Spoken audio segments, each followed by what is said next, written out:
Rajneesh é o nome de um guru indiano, conhecido pelos seus seguidores como Osho. Eu estou num lugar chamado Ocean Way, grande centro de meditação em Fortaleza, que é resultado também desse longo trabalho de Rajneesh com os seus seguidores na Índia. Depois que ele morreu, alguns centros de meditação foram construídos no mundo, sem a sua presença. E aqui é um dos mais importantes da atualidade. Eu vou fazer uma visita ao centro aqui de Fortaleza. Essa visita começa nesse salão, onde há um Buda, mas há outros pontos a serem explorados, inclusive as várias táticas de meditação e as táticas também de relaxamento e de massagem.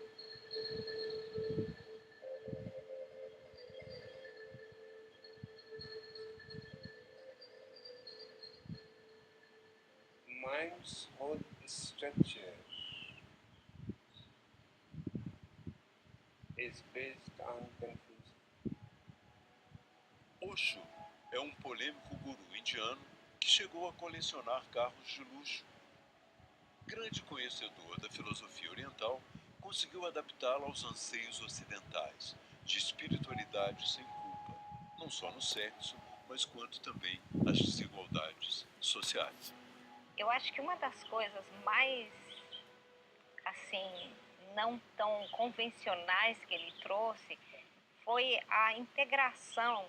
A gente trabalha com chakras, foi a integração de todos os chakras, que são de todos os níveis da vida, do material, do espiritual, do mental. Ele pôs isso tudo junto, assim, porque normalmente as religiões tinham algo separado, principalmente na Índia. O físico não importa, né? Você vai para o espiritual. E ele falou, não, o físico importa. Você tem que criar abundância no físico. Vão acabar com a pobreza no mundo. Ele fala, detesto pobreza. Então, ele tentou realmente decondicionar a ideia religiosa que a gente tinha de separação do corpo do espírito. Então, ele trouxe isso junto. Na verdade, não muitas pessoas conhecem o Osho na visão dele, porque ele virou o guru do sexo na época, então foi aquela confusão. Esse aspecto favoreceu muito a popularização, né? Porque ele trazia uma visão espiritual, oriental, que ao mesmo tempo coincidia com o liberalismo sexual do Ocidente. Da época, então, né? essa fusão foi bastante popular. É uma reestruturação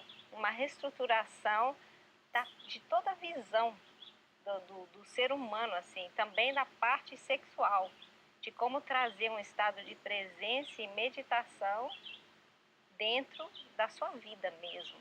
Se a pessoa não está consciente do que ela sente, você pode pôr ela na tomada que ela não vai sentir, você entende? Então, é um processo de... Não tem jeito de você escapar à meditação se você quer sentir. Então, na verdade, a gente usa essa estimulação das pessoas para trazer elas para meditar. Ao afirmar que corpo e mente estão ligados, abriu um caminho também para as terapias orientais. Essa é uma das massagens que nós temos disponíveis no nosso spa.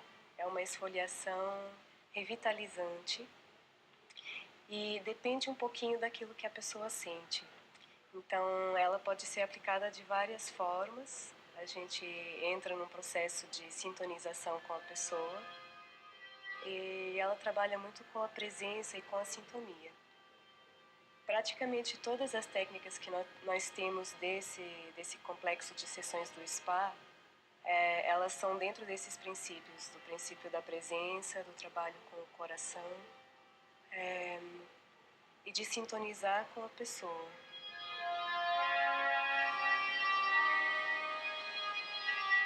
O centro de meditação está a 60 quilômetros de Fortaleza e faz fronteira com as dunas da mais importante praia da cidade de Arcatraz, a Prainha.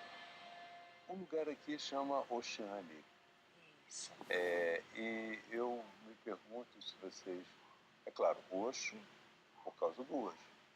Mas o Oceane é por causa da prainha aqui, essa praia linda que tem perto, não. Mas é uma praia bonita. O nome dele, né, era a tradução, né, Ah. oceânico, Aham. de Sim. oceânico, Ah. do Então, é o oceano nome dele. mesmo. É o nome dele. Não tem nenhuma relação com o oceano. Que tá Aí aqui. a gente aproveita a prainha, que tem um oceano maravilhoso. É. Bem típico nesse espaço de 70 mil metros quadrados, que faz fronteira com as dunas da prainha, são os cajueiros. Existem 4 cajueiros aqui muito imponentes. Talvez tenham sido os maiores que já vi. Essa escada leva à parte superior do terreno, onde há uma casa de meditação no lago, há uma piscina e também uma sala de televisão.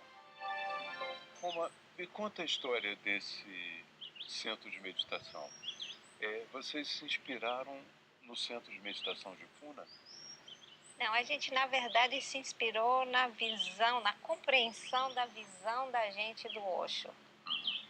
Que no caso seria... O Osho, para muitas pessoas, era conhecido como Rajneesh. Isso, verdade. Mas hoje é Osho. É. Então a visão é criar o paraíso na Terra, que seria um estado de abundância em todos os níveis, material, espiritual, mental. E como chegaria isso? Seria, cada um de nós tem dons específicos, únicos, e seria de que cada um desenvolve esses dons e se trabalha numa cooperação, tipo uma meritocracia, que a pessoa tem a responsabilidade, quem tem o mérito tem aquela responsabilidade, que isso cria abundância em todos os níveis. Eu trabalhei durante muitos anos como engenheira civil, mais de 20 anos, e estava num ponto assim que eu comecei a achar que já tinha sido bastante para mim. E aí o Osho apareceu na minha vida, a meditação. Você foi lá? Isso foi em 97, São Paulo. Né? Fiz um grupo, fiz a minha primeira dinâmica, que foi algo assim espetacular, mexeu com todo o meu corpo. E aí a partir daí eu fui deixando a engenharia e cada vez mais me ligando à meditação. Apesar que agora aqui eu volto a mexer com essa área de engenharia, porque a todo momento a gente tem obras e o que eu faço aqui mais é cuidar desses planejar trabalhos. as obras. Exato.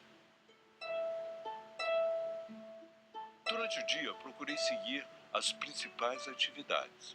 A primeira delas foi uma meditação silenciosa.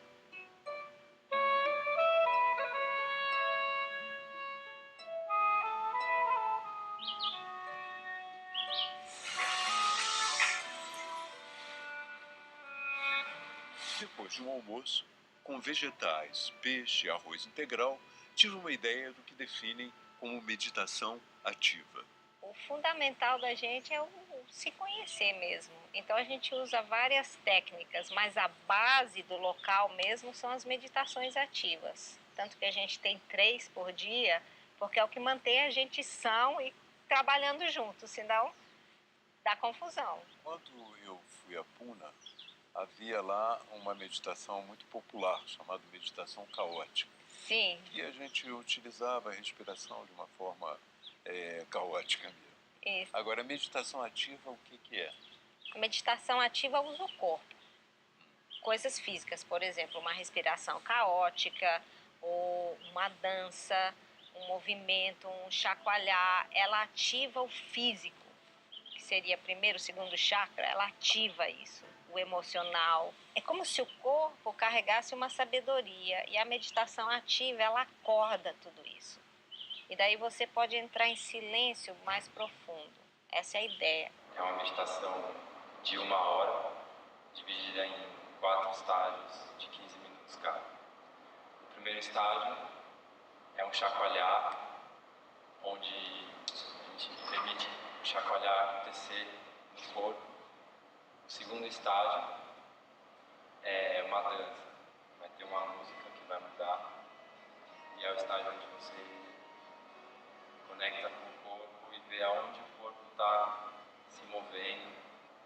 O terceiro estágio, de também 15 minutos, vai ter uns sinos na música, E aí você pode ou permanecer de pé ou se sentar.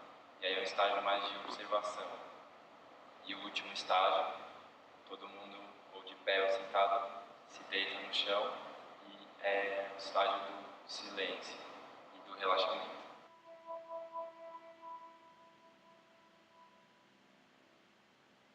Quando eu penso em algumas áreas do Brasil muito difíceis, sem saneamento básico, com as construções todas equivocadas, com um imensidão de fios se entrelaçando, é um caos urbano.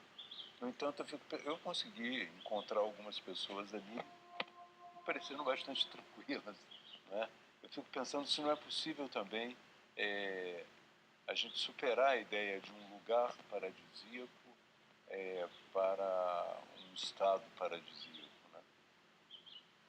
A verdade é que esse espaço é mais para receber as pessoas, para que elas encontrem isso e levem isso para esses lugares, né?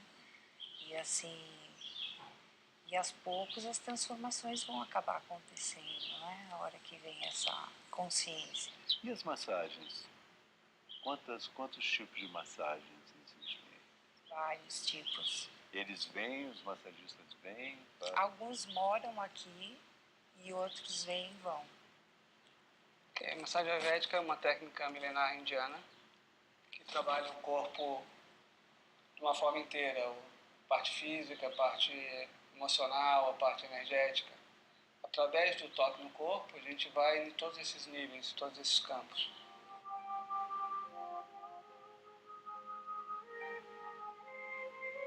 A noite é um momento especial, meditação também, mas seguida de uma fala de Osho. O guru publicou inúmeros livros e deixou também palestras gravadas. Ele normalmente fazia isso em Pune, na Índia, onde tinha o seu centro de meditação, o ashram. It is the imagination that needs future. It is memory that needs past. But the watcher is neither imagination nor memory. It is always in the now. Quando Osho estava vivo, havia um trabalho de divulgação das ideias dele, né? Livros, palestras. Agora, no que ele não está mais aqui, a tendência é repetir o que ele disse e ficar um pouco circunscrito ao legado dele, né? Ou vocês têm ainda, ou existe, na sua opinião, a possibilidade de crescer e descobrir coisas que não estavam nas falas dele? Assim,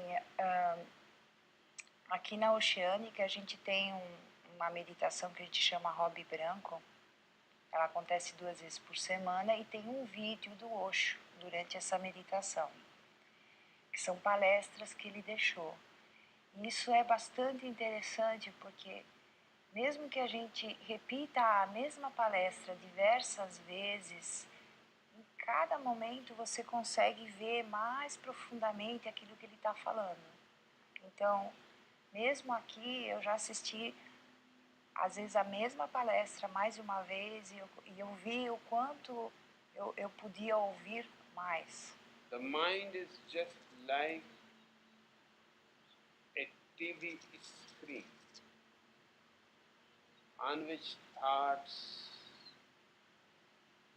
dreams, imaginations, projections, desires, and 1,001 things go on passing.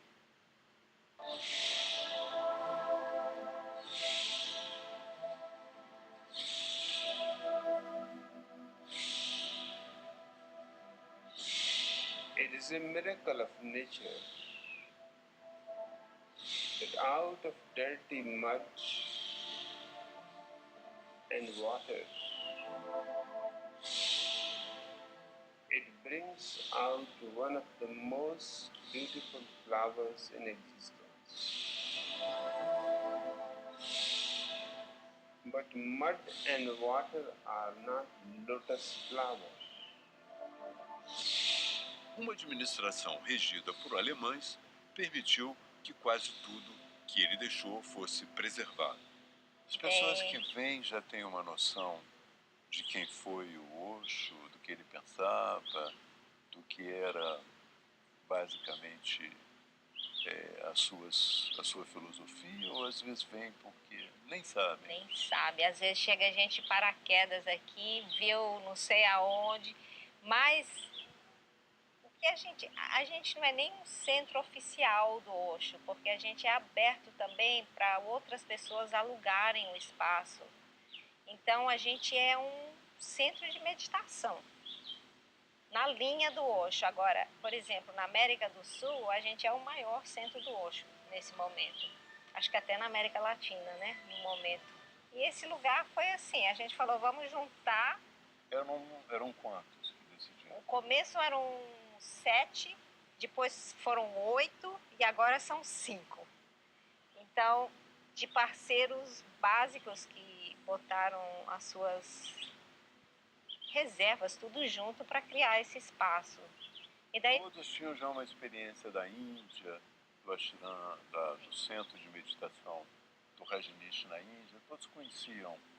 Todos conheciam, alguns tiveram com o Osho fisicamente, no caso eu tive muitos anos com ele, desde 78 até o finalzinho e continuando a colaboração com Puna e tudo isso, e outros chegaram depois que ele já tinha saído do corpo. Então tem diferentes convivências com ele. E também era um grupo que fazia parte da escola de mistério do Osho, que estava localizada nos Estados Unidos, depois que o Osho saiu do corpo, que era a Osho Academy. Então, que aí alguns de nós saíram de lá e viemos para cá. E conseguiram achar esse terreno, né? Sim, tipo assim, uma daquelas mágicas que acontece, aquelas coincidências, né, porque tinha várias coisas prontas já. E quando a gente viu o espaço da Casa do Lago lá atrás, a gente falou, é nosso. Aí botamos tudo junto e começou. Como o lugar era grande, a gente sentiu que era grande demais pra gente. A gente falou, temos que abrir isso. Aí a gente começou a abrir. As pessoas que vêm aqui de fora vêm de onde, normalmente? Todos os lugares. Aqui é um lugar realmente internacional. Brasileiros, claro, né? Mas muitos estrangeiros também. Você veio para o Brasil há muitos anos, não? Eu vim, assim, 2 anos de idade. Meus pais se mudaram para o Brasil. São imigrantes, né? São imigrantes da Espanha. E aqui a vida? Como é a vida para você aqui? Você passa muito tempo aqui, vive aqui direto? Desde que, assim, esses últimos 7 anos, praticamente eu fico aqui. Saio para São Paulo poucas vezes. Assim, o lugar ele está acontecendo ainda, né? Ele está nascendo. Você não sente falta de uma existência que a gente chama normal, né? Família, encontros, amigos, bares, essas coisas. Na verdade, aqui a gente tem tudo isso aqui dentro, sabe? Sintetismo aqui. Tem. Vocês com esse espaço aqui, para se financiar, como é que fazem? Como é que fazem? A gente tem, quer dizer, tem vários jeitos. Um que a gente banca mesmo, as pessoas, os donos. A gente segura... Quantos são os donos? Os donos são 5 no momento. E temos também, por exemplo, agora uma companhia de eventos que está promovendo grupos específicos, tá? Que são... Tem treinamentos de terapeutas mesmo que a gente dá aqui. Com adeptos ricos que fazem doações e participantes da classe média internacional, o centro de Fortaleza é o maior do continente. Já está fazendo a sua 2ª piscina e o projeto é construir o paraíso dentro de si mesmo. Desfrutá-lo entre árvores, massagens, meditação e um terreno protegido por altos muros.